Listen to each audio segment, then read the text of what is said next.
आपल्या न्यायासाठी व हक्कासाठी लढणारा एकमेव news channel top Solapur. News चॅनलला लाईक करा, शेअर करा, सबस्क्राईब। भाजप सरकारकडून घाई गडबडीत आणि हुकुमशाही मार्गाने राबवण्यात येत असलेल्या स्पेशल इंटिग्रेटेड रिव्हिजन सर प्रक्रियेच्या विरोधात काँग्रेसच्या ज्येष्ठ नेत्या सोनिया गांधी, विरोधी पक्षनेते राहुल गांधी, काँग्रेस अध्यक्ष मल्लिकार्जुन खरगे, खासदार प्रियंका गांधी, खासदार प्रणिती शिंदे यांच्यासह इंडिया आघाडीतील सर्व प्रमुख नेते मकरद्वार संसद भवन येथे एकत्र आले आणि केंद्र सरकारवर तीव्र निशाणा साधत जोरदार आंदोलन केले।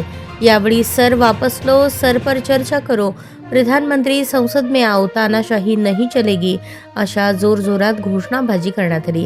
विरोधकांनी आरोप केला की सर ही निवडणुकीत मतचोरी करण्याची यंत्रणाबंदी असून या प्रक्रियेच्या नावाखाली वंचित, शोषित आणि गरीब घटकांची मते वगळली जात आहेत।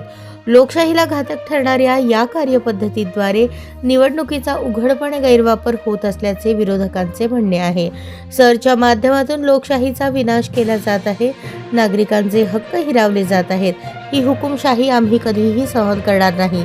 लोकशाहीच्या रक्षणासाठी आमचा आवाज सतत उठत राहील असा ठाम संदेश इंडिया आघाडीने दिला।